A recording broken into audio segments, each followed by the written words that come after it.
Hey everyone, just want to touch base on the experimental uncertainty definitions that we talked about today in class.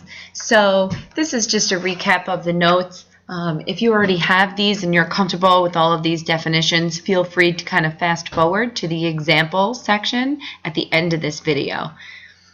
Okay, so the first couple of definitions here we're familiar with. I mean, we've seen mean and range, and maybe the next three that are directly related to uncertainty are new for you. So I'm going to kind of go through how we can analyze small data sets today.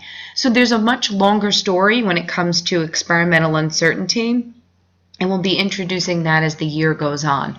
But to get us started here, let's talk about analyzing a small data set. So if we imagine where x is equal to the value obtained from a particular measurement, x can be any particular measurement. In the lab that we just did, I know that you measured the position of the cars. I know that you also measured the time that they met. So any of those could be a particular measurement.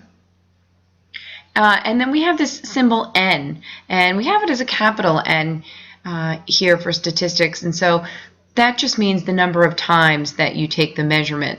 So in your lab, if your group had designed the experiment so that they did the trial 5 different times, then n is equal to 5 for you. If your group chose to do it 3 different times, then n is equal to 3.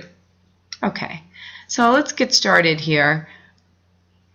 The symbol for mean is going to be x average, so x with this subscript average. And that makes sense. When we think of mean, we think of average. I've also seen the symbol for mean as x with a line over it like this, but I'll be using x average in class. And so the mean value is just the average of all values of x. So if we want to come up with a formula for mean, you've probably seen it before, but we have x average is equal to x1 plus x2 plus any other x's in between here, any other measurements that were made, all the way up until we're adding xn. And then we're going to divide this whole quantity by the number of data points we have, which would also be equal to n. For range, we're talking about the spread of the data set. So you've probably found range many times before in math class. And the symbol that we'll use for range is a capital R. And it's the difference between the maximum and the minimum values of x. So simply R is equal to x maximum minus x minimum. All right, let's take a look at the new guys here. If we're talking about uncertainty in the measurement, we know that this uncertainty exists. So every time you take a measurement, all of the conditions are not going to be exactly the same. And it's not because you did anything bad necessarily. This type of uncertainty is known as random or experimental uncertainty. So if we want to determine this uncertainty, it's necessary to take multiple measurements. And we know from the data that x lies somewhere between x min and x max. So to find this uncertainty in the measurement, we call this symbol delta x. We don't want to make sure that we don't get this confused with delta x, meaning displacement, which is a physical quantity in physics. But this delta x just represents the difference here between these measurements. Okay, so x could be any measurement. And when we think about uncertainty, the uncertainty in any measurement is represented by your range value divided by 2. Okay, so now let's take a look at the uncertainty in the mean.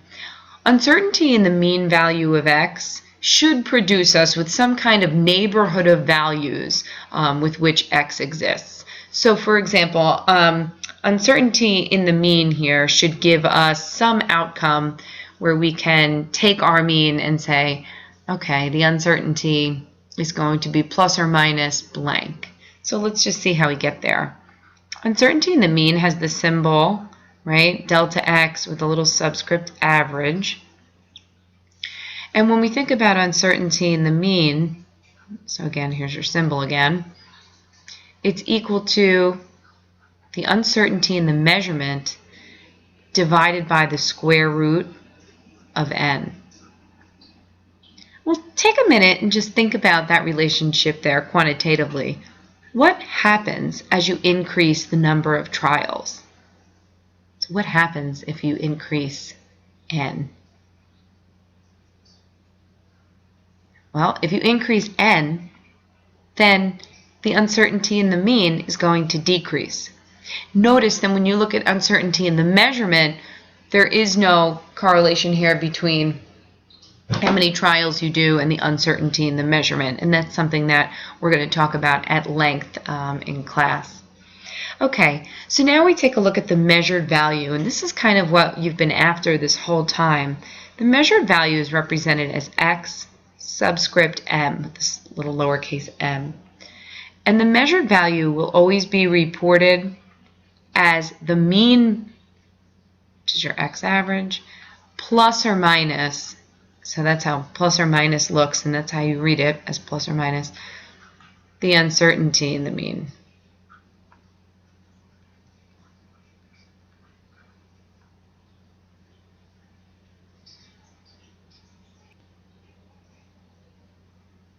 Okay, now that we have all of these terms straightened out, let's take a look at a real example that could be a data set from class.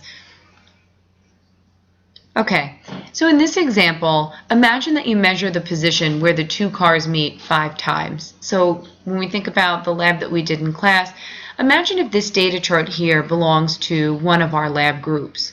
So they did 5 trials and they measured the same value, the position of the cars, 5 times.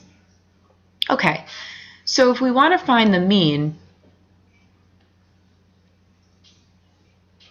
we know that x average is equal to, and we have 5 trials here, so this is going to be x1 plus x2 plus x3 plus x4 plus x5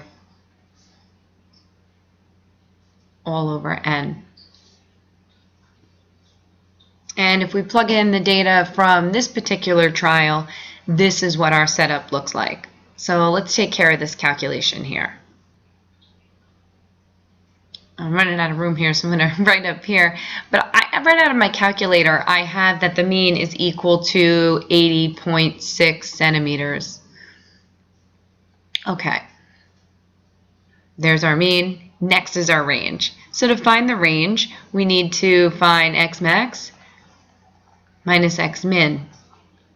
When I take a look at this data set, I have x max here and x min here. Okay, and that's not always the way it's set up. You don't necessarily have x max as the last trial that you do, but that's what we have going on over here. So for us, we know that x max minus x min here is just simply going to be 88 centimeters minus 72 centimeters. So the range here is just 16 centimeters. I'm going to just take care of my range here and my mean over here. Okay, next we're going to find the uncertainty in the measurement. So in order to do that, here's our symbol for uncertainty in the measurement, and it's just going to be range over 2. So in this case, 16.0 centimeters divided by 2 gives me 8 centimeters. Nice. All right, now we're going to find the uncertainty in the mean. So here's my formula for the uncertainty in the mean. And it's equal to the uncertainty in the measurement divided by the square root of n. So in this case, it's going to be 8 centimeters divided by the square root of 5. All right, so just checking this out on my calculator here. Right out of the calculator, I get kind of crazy number here. I get 3.577, and we kind of keep on going here. But I know that we need to consider significant digits here. So let's take a minute here to think about that. First, let's think units. If I have centimeters divided by something without units, I have 3.577 centimeters.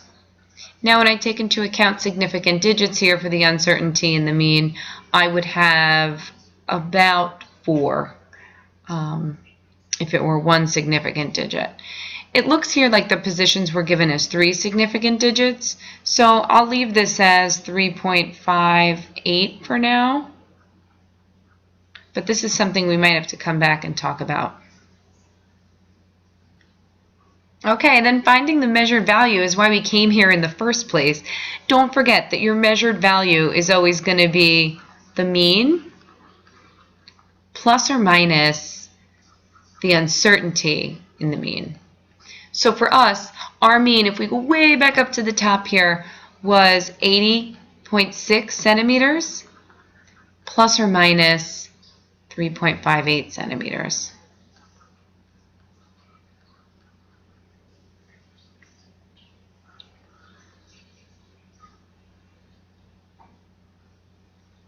Well, what does this really mean?